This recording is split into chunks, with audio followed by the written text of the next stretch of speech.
Good evening, everyone, and a very warm welcome to you all. It gives me immense pleasure to welcome you all to the 2186th day of the uninterrupted daily webinar of the IFPH International Forum for Promoting Homeopathy. I extend my warm greetings to the homeopathic doctors, students, practitioners, researchers, and people who working in the various fields of the homeopathy, friends, relatives, well-wishers, and supporters of the homeopathy joining us from the different parts of the world. Before we begin today's academic session, I would also like to extend my warmest greeting to everyone to celebrating the beautiful festival of the Onam. Onam is a festival that beautifully represents the unity, harmony, prosperity, happiness, and togetherness. On behalf of the International Forum for Promoting Homeopathy, I wish everyone to celebrating this auspicious occasion a very happy and joyful Onam. May the spirit of Onam bring peace, prosperity, good health, happiness, and togetherness to you and your families. So, the International Forum for Promoting Homeopathy (IFPH) is an international homeopathic humanitarian organization formed with the vision of the bringing together homeopathic movements, activities, practitioners, and activities from across the world under the one umbrella. The forum is dedicated to the promotion and advancement of the homeopathy while keeping regional, caste, religious, ideological, and political divisions aside. The uninterrupted daily academic sessions of the IFPH have become a wonderful platform for knowledge sharing, interaction, and global promotion of the homeopathy. And today, we proudly continue this journey with the 2186th day of the uninterrupted daily session. Now, coming to today's academic session, we are privileged to have with us as a young and promising homeopathic scholar. It is my pleasure to introduce our speaker for today's session, Dr. Kajal Parmar, who is pursuing MD in Homeopathic Materia Medica at Rajkot Homeopathic Medical College, Parul University, Gujarat. Dr. Kajal Parmar will be enlightening us today on a highly relevant and clinically important topic, that is renal calculi, clinical understanding and homeopathic approach.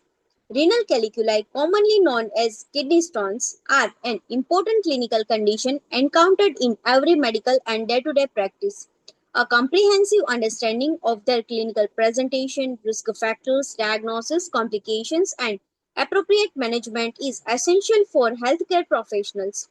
Today's session is particularly interesting because it combines the clinical understanding of renal calculi with the homeopathic approach.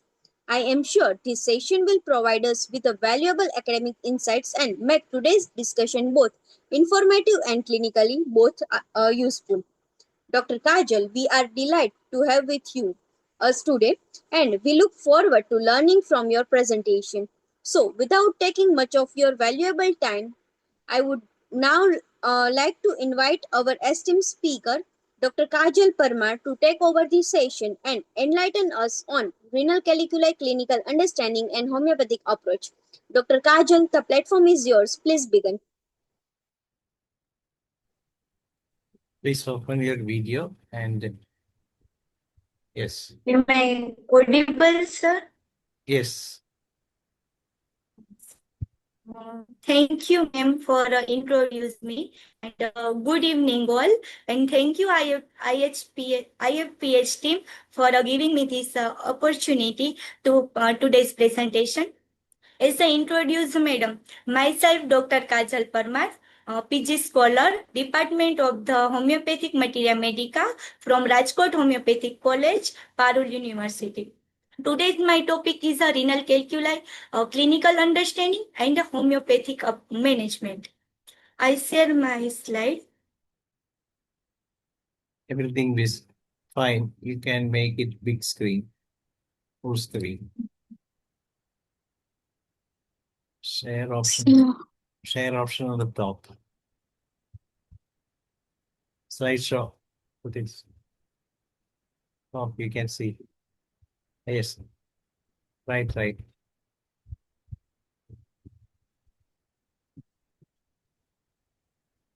So on fourth, fifth side it's top on the top itself you can see. My skin is visible, sir. Yes, yes, visible, but it is not put in slideshow. Yes, there. Sir, Yes, no. yes, now it is right. You just click Okay, on okay, that okay. and make it big also, full screen. Yes, fine. Everything fine. You can go ahead. As we know, renal calculi are the common condition we across in our day-to-day practice. Patient come with a severe colicky pain or sometimes mild discomfortable. This it's depending on the types and size of the renal calculi.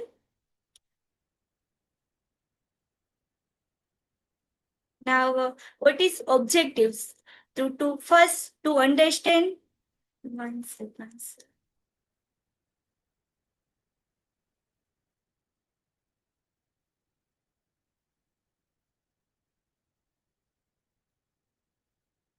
First, to understand renal calculi from a clinical and holistic approach perspective. Second is to recognize individualized symptomatology and to understand the constitutional picture in renal calculi. Third, to explore the scope of individualized and homeopathic management through the clinical case experience. Now, this is outline for today's presentation. First is introduction, then epidemiology, then causative factor, pathophysiology, types of renal calculi, clinical features, investigation, and miasmatic interpretation, diet and regimen, precaution, homeopathic management, with allopathic management, and lastly, one case presentation. First, start with the introduction.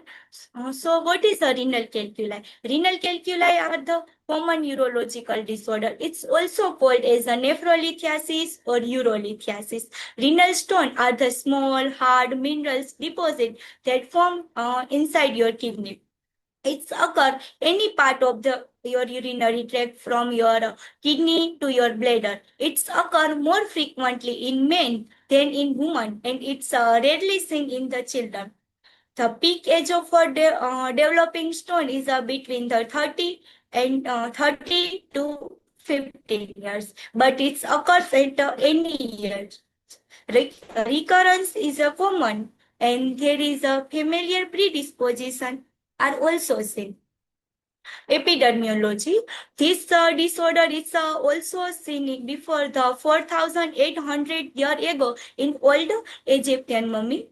Recently, evidence indicates that the global prevalence of urolithiasis is rising, influenced by multiple factors such as dietary habits, socio-economical condition, climatic variation, and associated comorbid illness.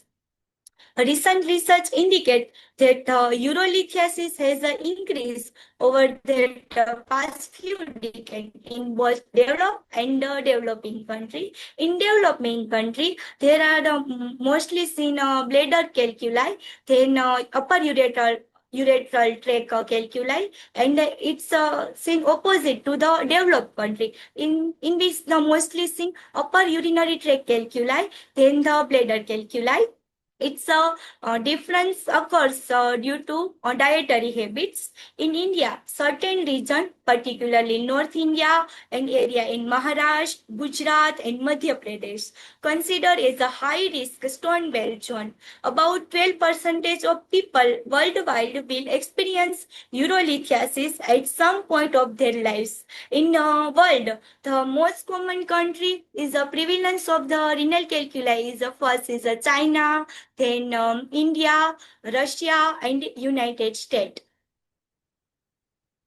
Now, causative factor. There are the mainly etiological factor for developing of the renal calculi include dietary factor, lifestyle, other systemic illness, and environmental condition. First is infection. The organisms such as the Klebsiella, Pseudomonas, Protease produce recurrent urinary tract infection. These organisms produce the stasis in urine, thus increase the chances of the formation of the stone. Second is the hot climate. In the hot climate, the urine becomes concentrated. Then it is promote the stone formation. Other is a nutritional aspect. The diet, such as animal proteins, chicken, fish, meat, there is a increase the level of the acid urea. Thus, there is an increase the chances of development of the uric acid stone. Other diets such as tomatoes, spinach, cabbage, chocolate, nuts, there is an increase the level of the calcium oxalate in the urine. Thus, the chances of the formation of the calcium oxalate stone is increased. Other factors is decrease the urinary citrate level. Citric acid normally keep the urinary pH low, but when the amount of the citric acid in the urine is a decrease, is a cause precipitation of the calcium in the urine. Thus, the calcium stone is formed. Other is a metabolic cause. In first, there is a hyperparathyroidism.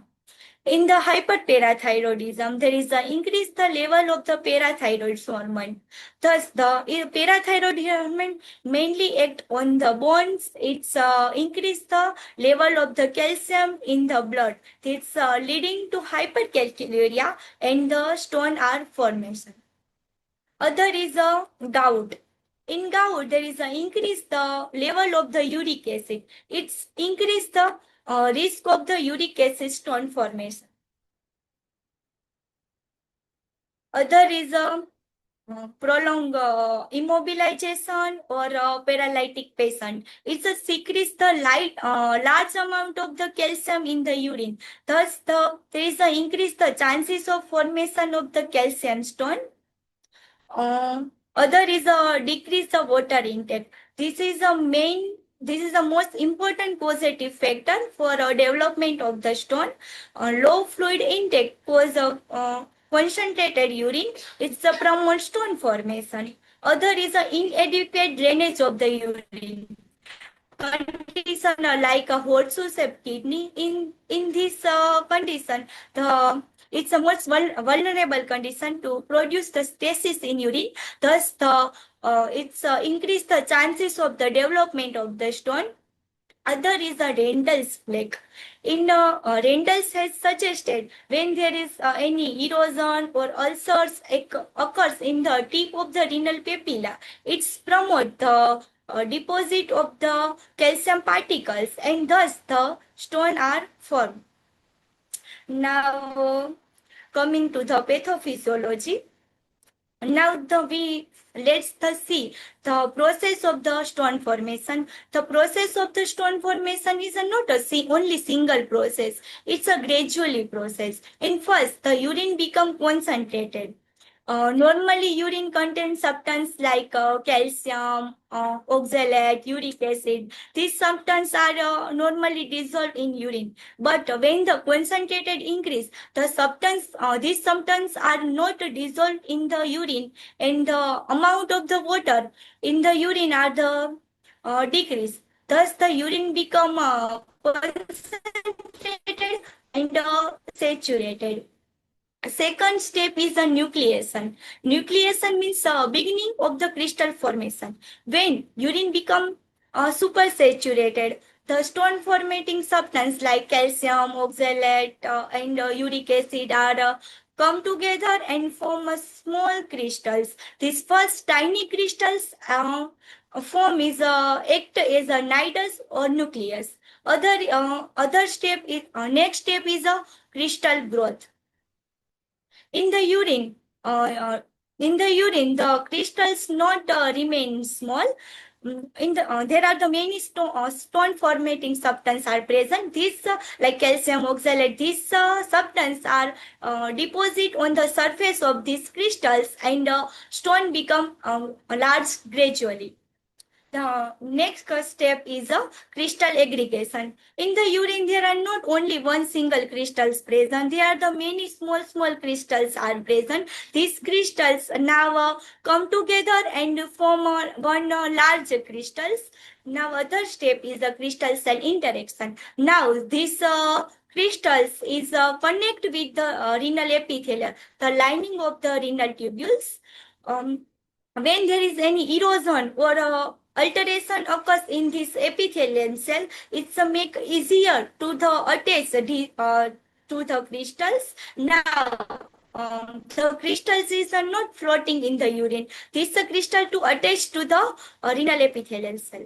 Now, another important step is a crystal retention and stone formation. Normal small crystals are washed out with the urine, but when crystals is attached to the renal epithelium or when it's retained, then it's hard to remove it. When crystal attached to the renal epithelium, it's provides surface. Then other crystals are deposited on this surface, and then stone are formed. Now discuss the type of the renal calculi. The common type of the renal calculi are calcium oxalate, phosphate, uric acid, cystine stone, struvite stone. First is the calcium oxalate stone. It's most common type of the stone. It's also called as a mulberry stone. Calcium is a simply an abundant compound of the urine, while oxalic acid is a waste product that the kidney remove through the urine. The shape of this calculi is hard, irregular, and single and sharp projection. Due to their sharp projection, they can injure the urinary tract and cause early hematuria. This is a radio-opaque stone. This is visible on X-ray. It's occur when the urine is too acidic. Other is a calcium phosphate stone. It's also called as a stagnant calculi. It's produced when the urine is alkaline. Usually, calcium phosphate stone occurs in people who produce more calcium phosphate in their urine. People with calcium phosphate stone have more numerous and often larger stone than people with the calcium oxalate stone. This is also radio-opaque stone is easily visible on the X-ray. Other is a uric acid stone. Uric acid stone made up by crystals of the uric acid, a breakdown product of the DNA and RNA. It's formed when the urine is too acidic. They are the tiny, multiple, and hexagon shape. There are stains in yellow. The stone can be red or orange because of uric acid crystals absorb hemoglobin breakdown products, which are the red-orange pigments in the urine. These stones are the radiolution cannot visible on the X-ray. Other is a struvite stone. It's also called as a triple phosphate stone. These are the made up of the magnesium, ammonium, and phosphate. They occur due to frequent or recurrent urinary tract infection. These stones are most commonly seen in the female than male. The reason behind it, it occurs due to urinary tract infection. The urinary tract infection are mostly common in the female than male. Other is a cystine stone. It's caused by inherited metabolic disease called cystinuria. In this disease, the renal tube are not absorb the cystine. This is a radio-opaque stone. It's often seen in young girls going through puberty. Other are xanthine stone and indigo stone. Both are the uncommon type of the stone. In xanthine stone, the surface is smooth and reddish in color. And other is indigo stone. It's a very rare type of the stone, and the stone is bluish in color. Now come to the clinical features.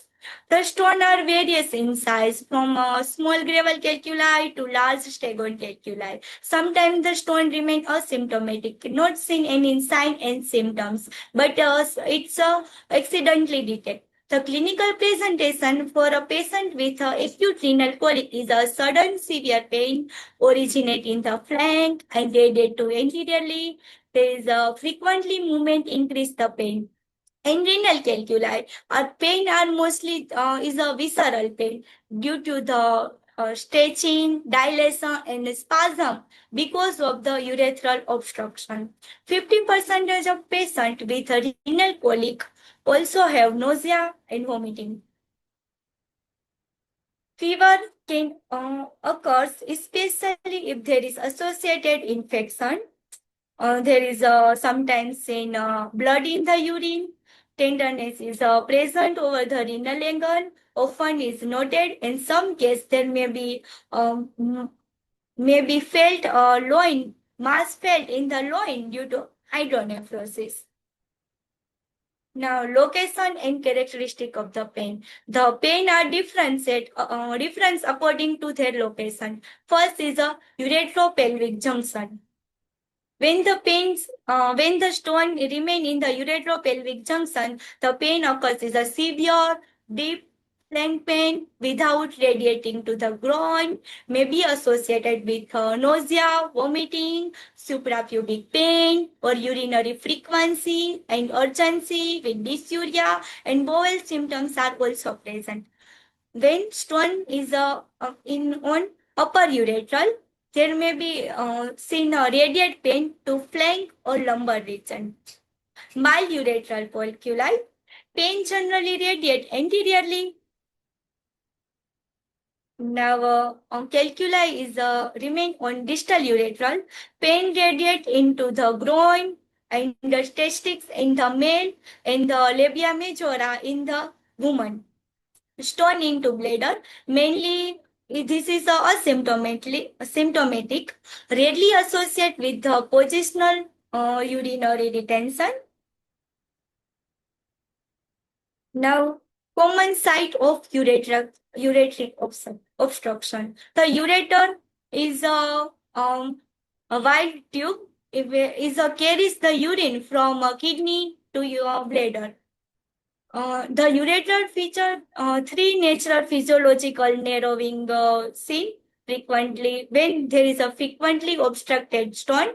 First is a uretrovesicular junction or vesico-ureteric junction. Is the most common type. Is the site where the stone is obstructed. It's a point where the ureter and bladder are meet. Other is a uretropelvic junction. It's a junction between the kidney pelvis and the ureters. Third is the iliac vessel crossing. Mild ureter point where the tube cross over the bifurcation of common iliac artery at the pelvic bridge. Now come to the investigation. First is a blood urea and serum creatinine. Blood urea and serum creatinine to assess the renal function and rule out the renal failure. Second is a plain X-ray, KUB, kidney, ureter, and bladder. It's helped to detect the renal stone. About 90% of the stone are radio opaque. Uric acid stone cannot visible on the plain X-ray. Enlarged renal shadow may be seen. Ultrasonography USG help to detect the presence of renal stones, assess the exact size and location of the stone. Other is intravenous pyelography, IVP, help to detect the stone in relation to kidney, and ureter helps to assess the renal function. A non-radio opaque stone may appear as a filling defect, means uric acid stone. Hydronephrosis and hydrouretrosis can also be detected. A non-contrast CT scan and a contrast CT scan are now used for more accurate detection and assessment of the calculate. And last is a urine for culture and sensitivity. to detect the urinary tract infection and identify the positive organism. Now come to the organon point of view. First is a miasmatic interpretation.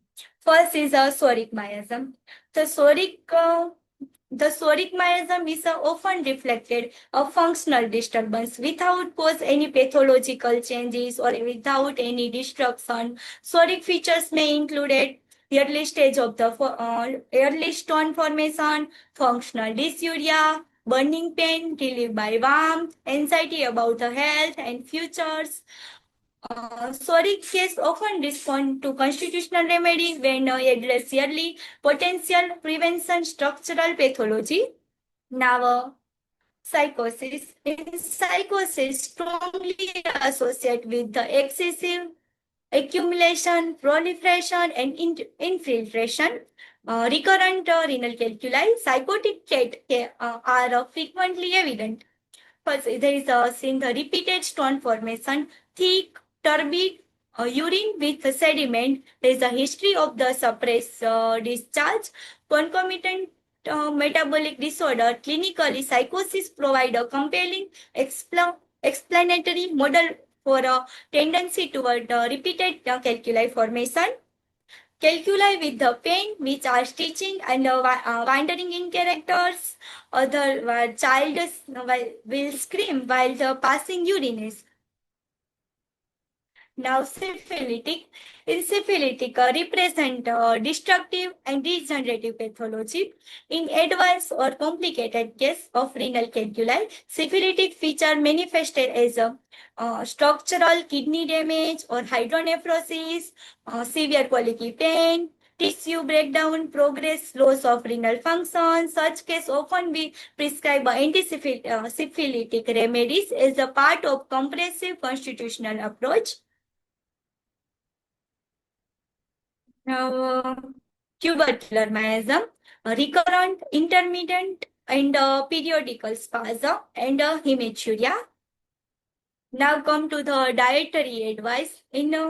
Dr. Honeyman has clearly mentioned the aphorism 259 to 263 about the diet and regimen in treatment of the cases.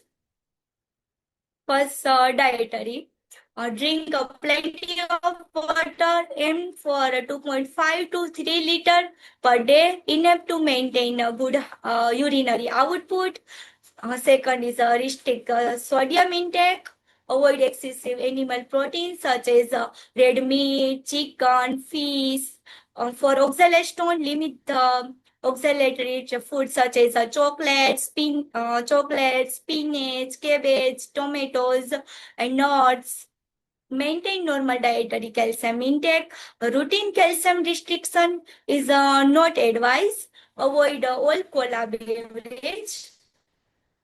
Some fruit juice like blackcurrant, juice orange, and other lime water was advised. Barley water was advised to the patient as natural diuretics. What is then a regimen to maintain adequate hydration throughout the day. Second, do not hold urine for prolonged periods. Maintain regular physical activity and healthy body weight, and take a prescribed medicine regularly and avoid self-medication. Precaution while treating a renal calculi. Assess the degree of hydronephrosis and determine how much obstruction is present before deciding the treatment. Second is do not advise excessive water intake if there are the sign of the hydronephrosis with ureteric obstruction. Identify the site of the calculus, especially whether it is located in the proximal or distal ureter. USG should be performed to assess the site and degree of the obstruction.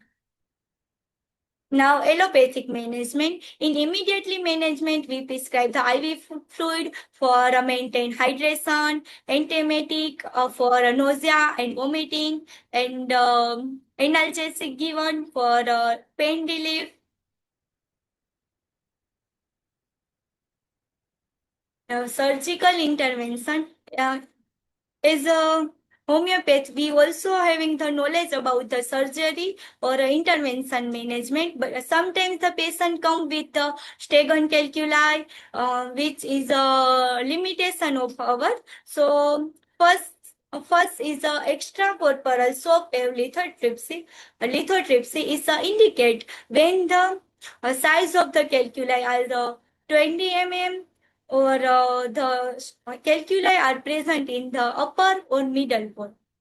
Secondary is a ureteroscopic stone removal or laser lithotripsy. It's mainly indicate when the stone present in the ureter and the stone are fragmented by the use of the laser. Third is a retrograde interrenal surgery.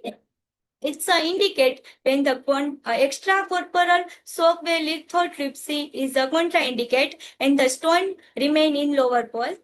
Last is a percutaneous nephrolithotomy, especially used for the large renal calculi. The size of the stone more than 2 centimeter. It's used as a first line treatment. Now come forward the homeopathic management of the renal calculi.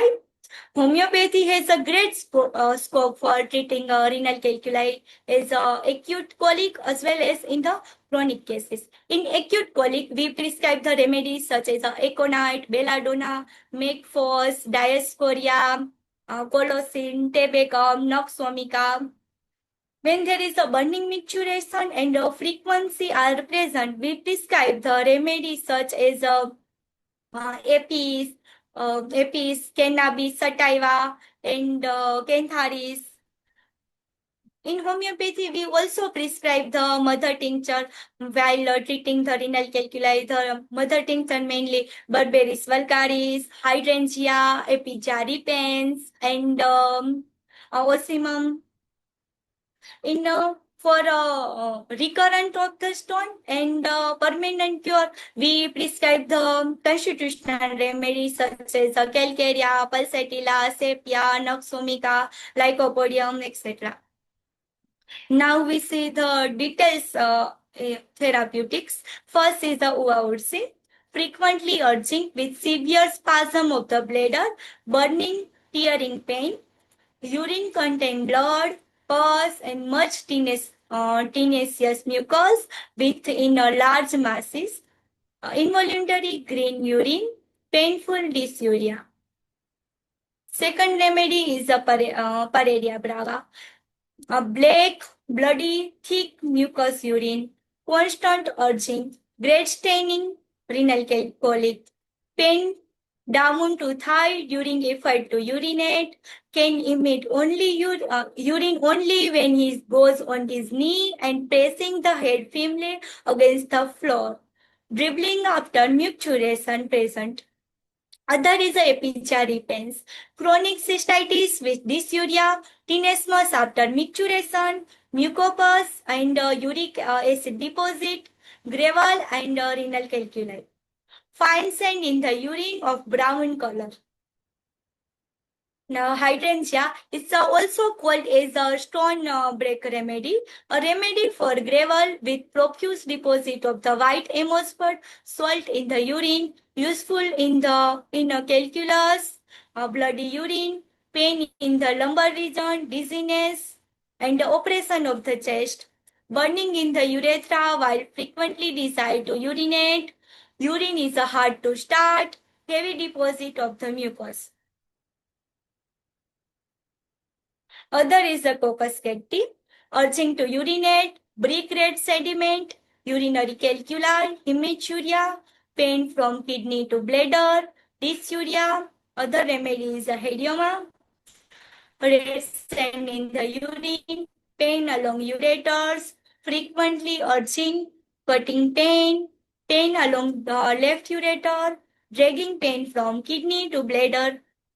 Now, osimum pain, uric acid diathesis, red sand in the urine, mostly right-sided indicate odor of the mass, cramp in the kidney with urinary calculi. There is a present nausea and vomiting.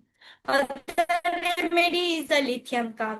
The black type of the renal calculi, this is characteristic of the symptoms. Pain in the heart when urinating, pain bending over, heavy deposits, urine, dark reddish brown. Other is urtica urines, suppressed urine, uric acid toxemia, gravels, kidney stone with high uric acid level. Other is a calcarea renalis. Calcarea renalis we given to prevent the recurrent kidney stone.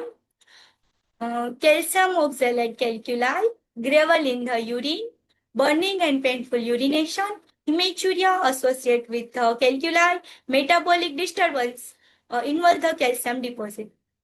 Other remedy is Thalassi bursa. It is an antilethic remedy, frequently desired for passing urine. Urine is a heavy, phosphatic, hematuria present, renal colic, brick dust sediment.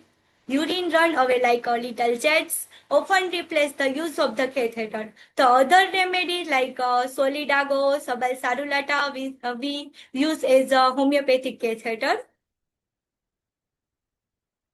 The other remedies is tabacum. It's mostly used for left-sided affection, renal colic, violent pain in ureters, nausea, vomiting, and giddiness with icy coldness are characteristic. Other remedy like lycopodium. Lycopodium used when mostly right-sided renal colic, red sand urination relief, profuse urination relief, backache, and the pain extend to the bladder. Other is a nuxomita. There is a frequently desire for passing urine. It's also indicate in the right-sided renal calculi. And with renal calculi, they present the nausea and vomiting with a dribbling sensation. Other remedy is berberis. Berberis vulgaris is mostly used for the renal calculi. It's left side used for the left side of the renal calculi. And there is a cutting and burning pain in the kidney. It extends to the ureter, to the bladder or urethra, or around the pelvis or into hip. There is a bubbling sensation present in the various part, or the movement increase the pain. The patient relieved by the hard pressure. Other remedy is sarsa. Is indicator when the urine are the freely pass when the patient is standing but is dribbling while the patient is standing. The sand present in the urine. At the end of the urination, there is occurs a pain.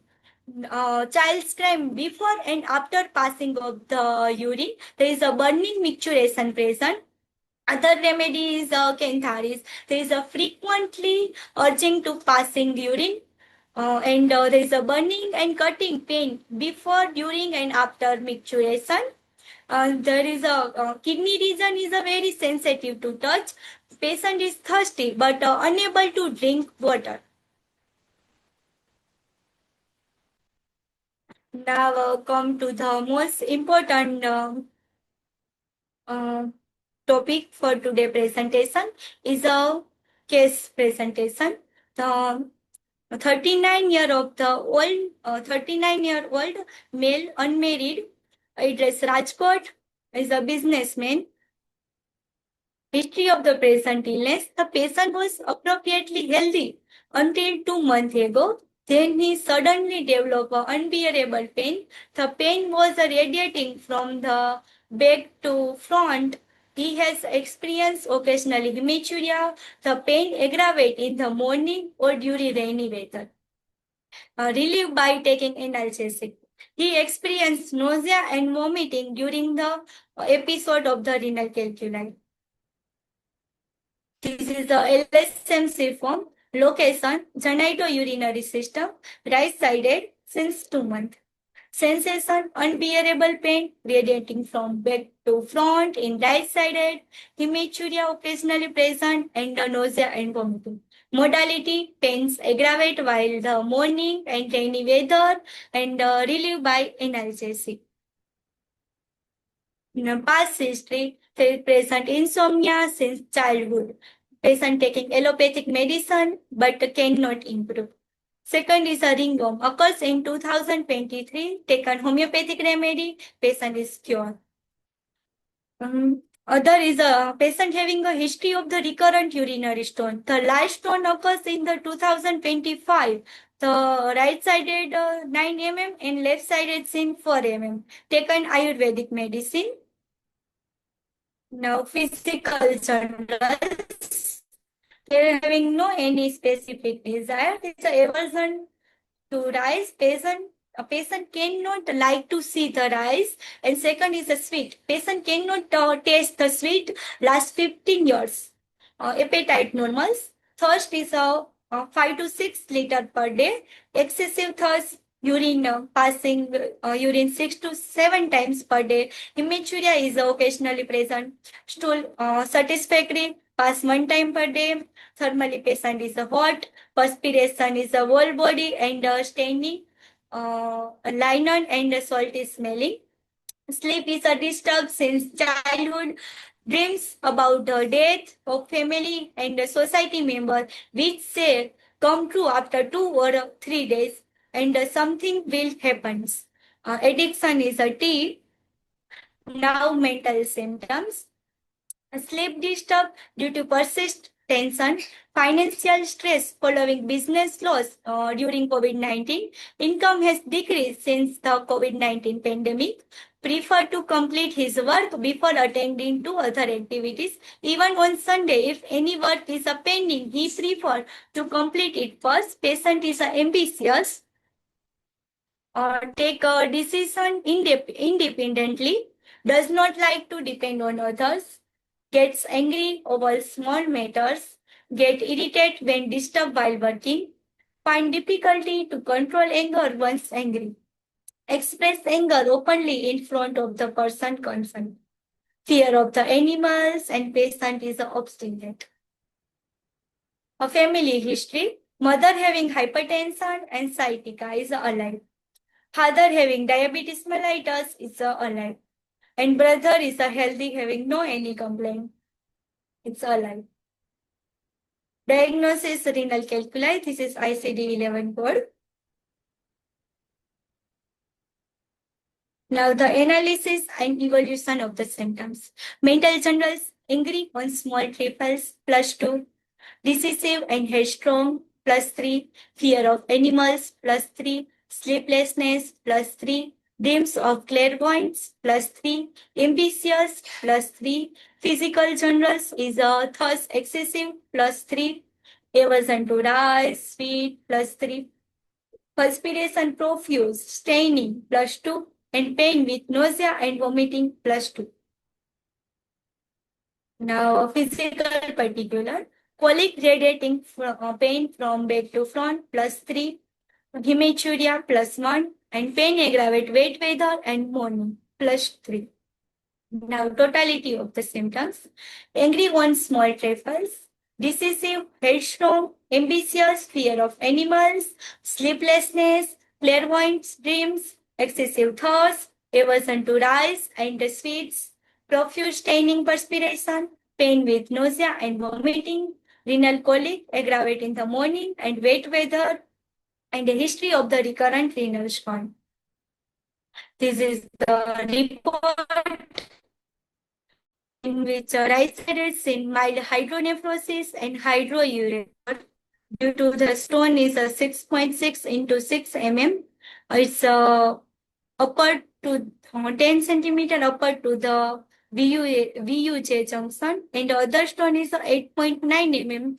It's noted in the upper calyx. This is a repetrization sheet. Now prescription. I prescribe the Noxomica 200 single dose as a state and followed by SL4 pills for BD. Why choose Noxomica? Patient is ambitious, angry easily over small things, independent, obstinate, sleeplessness, profuse perspiration, staining the lining, aversion to sweet, and colicky pain with nausea and vomiting are present. This is a follow-up. After 2 days, patient having a 16% improvement in the pain and no any complaint of the nausea and vomiting. Then I repeat the Noxomica 200 single dose as a state and followed by SL for BD for 7 days. After 7 days, there are no having any episode in these intervals. I given the hydrangea 200 one dose followed by SL for pills BD for 15 days. After 15 days, patient develop episode of the renal colic with burning micturition present with mild moderate pain intensity. So I prescribe Cantharis 30 BD 4 pills for 2 days and repeat the dose of the Noxomica 200 single dose as a state followed by SL4 pills BD for 15 days.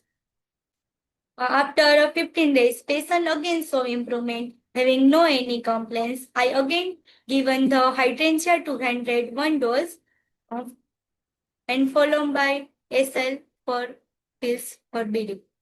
After 3.5 months of the follow-up, the patient reported improvement, having no any complaint. The patient come with taken this calculi. This is the after report having no any abnormality. Conclusion: renal calculi is a common neurological condition that can significantly affect the quality of the life. A proper understanding of its clinical presentation, investigation, and risk factor and individualized patient characteristic is essential for effectiveness of management. Homeopathic management, a focus on individualized approach, consider the patient as a whole rather than only the calculus. Along with the appropriate fluid intake, dietary modification, and regular monitoring, individualized management aim to relieve symptoms, support the natural passage of suitable calculi, and reduce the possibility of the recurrence. Yearly assessment and continued follow-up are important to achieve better outcome and to minimize the invasive intervention whenever clinically appropriate. Now, thank you. Thank you for listening me.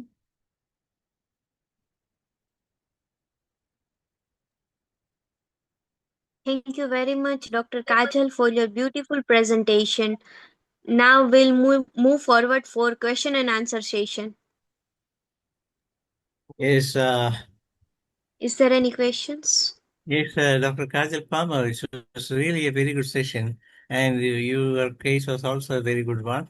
And how a homeopath need to look into the case in details and how one can find the symptoms and then how one can change the symptoms into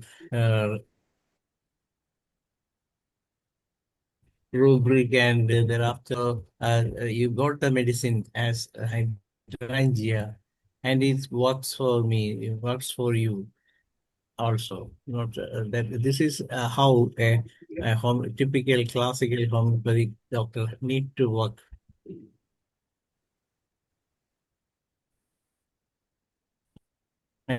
And how many you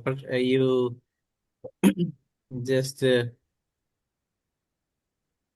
repeat the medicine? Sorry, sir. Only a few times What? only, I think. 2 times only you repeated the medicine. It just give you the first dose as 200 and then you go ahead with that 200. Whether you repeat the medicine. Sir, voices are not clearly present. Whether you have repeated the medicine or not. No. Yes, sir. In between the period, I also repeat the Noxomica 200 single dose and the hydrangea not repeated. Then which medicine works might have worked for you, whether the hydrangea or the Naxomica? What was the purpose of giving Naxomica, or why you just give say the high potency of hydrangea? Sir, I'm not listen perfectly. It's nothing. Chat box. Dr. Ganesh. Usually,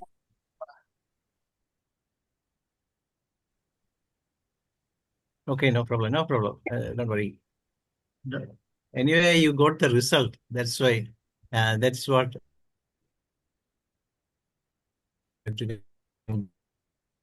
Some network problem. Dr. Ganesh. Congratulate for you. Network is weak. Yes, Dr. Dr. Ganesh. Manoj. Yes, your network is weak, Dr. Ganesh. This is not here. Yes, Dr. yes, Kajal, yes. you I are can muted. see. Please unmute, Dr. Kajal. Yeah. There are a few questions in the chat box. Please look at that. Yes, sir.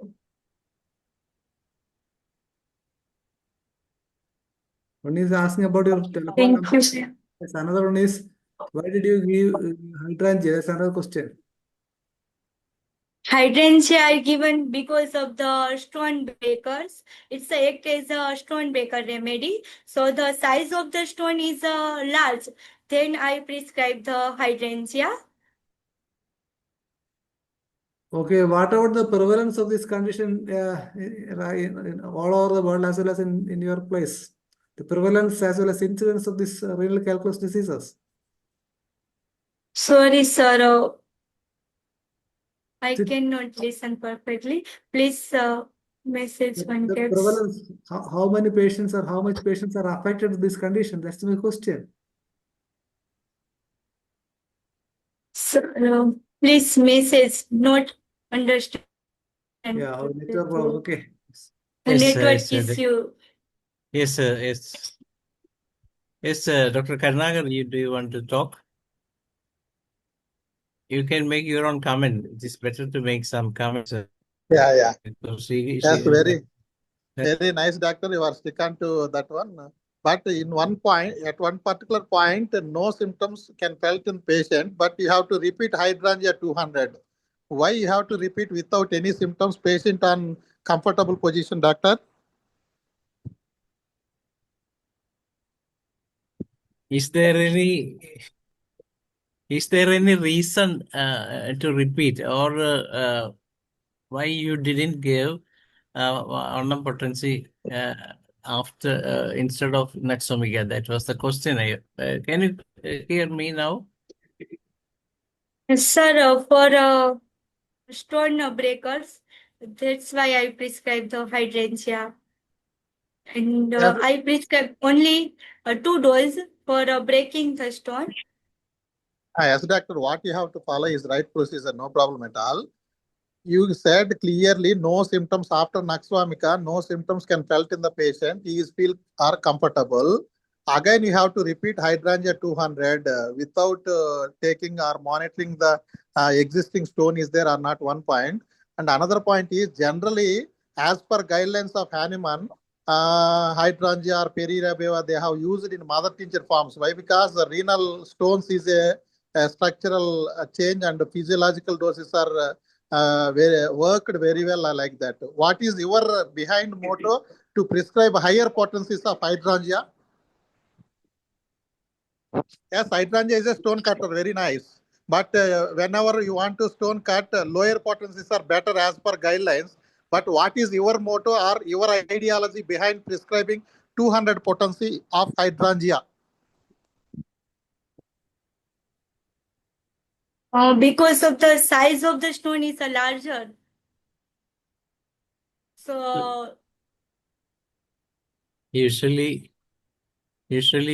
what we do is when the size is large, that means people used to give a low potency and then go to higher once it break. And okay, sir. anyway, no problem. You got the result. That's so. After all, you got the result. Don't feel, doctor. What is your idea? Just I want to know whatever you have done is a good step. No problem at all. Okay, is it any idea? Ideology is there. Generally, like that, guidelines are there, but you have to follow. Maybe exception. Is it any? You can felt any exceptional point in your prescription or not? Just I want to know that one. Okay. Okay, no problem. Being I say scholar, PG scholars.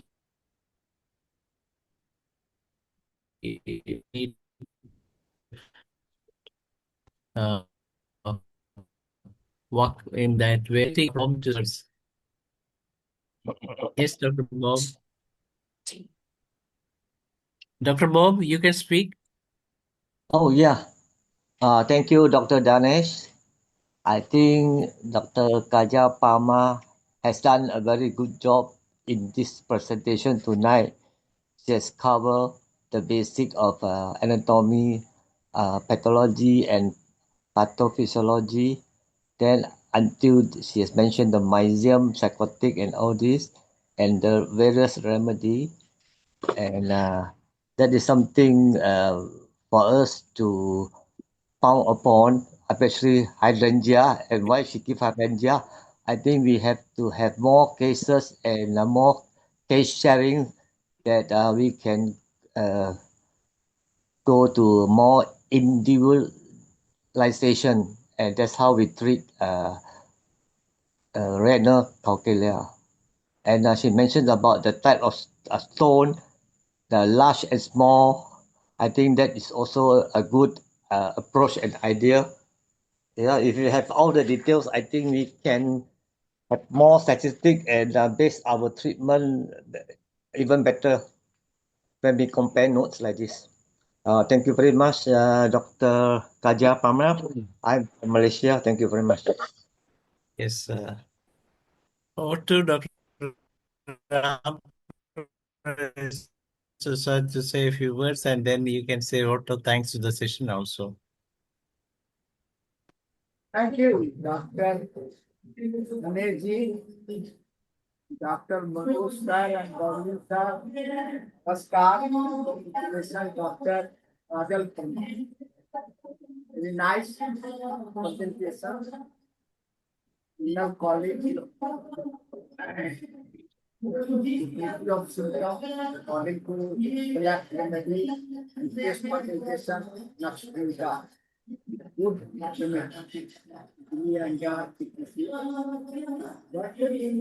hydrangea.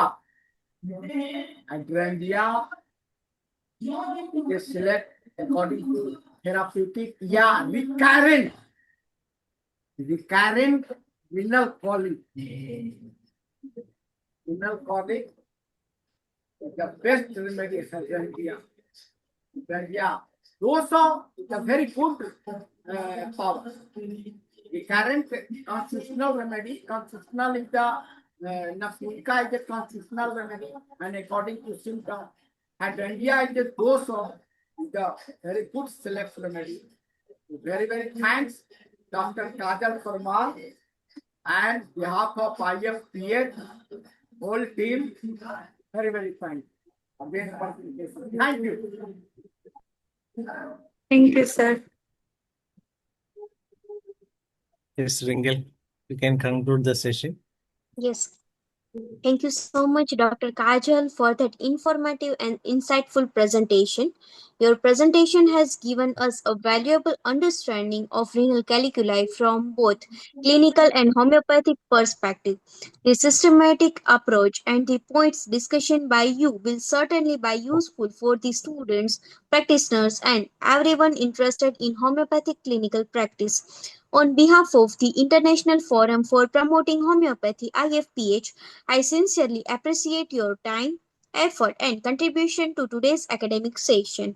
I would also like to remind everyone that many of our previous uninterrupted Zoom meeting sessions are available on our IFPH YouTube channel, IFPH Homeopathy. I request everyone to kindly search and subscribe to the IFPH YouTube channel, watch our previous sessions, and share these valuable academic videos with colleagues, students, friends, and fellow homeopaths. Your support helps us to reach a wider audience and continue this uninterrupted academic journey. And before we conclude today's session, I would once again like to extend our heartfelt greetings to everyone to celebrating Onam. May this beautiful festival brings happiness, harmony, prosperity, good health, and togetherness to everyone, and your families. Wishing you all a very happy Onam. Finally, I sincerely thank Dr. Kajal Parmar to today's wonderful academic contributions, and I thank each and every participant for joining us and supporting the 2186th day of the uninterrupted daily webinar activities. Your presence and participants are what make these international sessions meaningful and successful. Have a wonderful evening ahead. So now the tomorrow's announcement is the International Forum for Promoting Homeopathy warmly invites you to join the 2187th day of the uninterrupted daily webinar. So our esteemed speaker is Dr. Suraj Singh Padoria, MD Homeopath, Assistant Professor, Department of Homeopathic Pharmacy at Parul Institute of Homeopathy and Research, Vadodara, Gujarat. And the topic is an interesting international academic sessions for homeopathic doctors, students, practitioners, researchers, academicians, and well-wishers of homeopathy. So don't miss the tomorrow's session to join us. Thank you. Thank you so much. Thank you, Dr. Wrinkle, and those who attend the English session. It's over to Dr. Manoj to moderate the Malayalam session.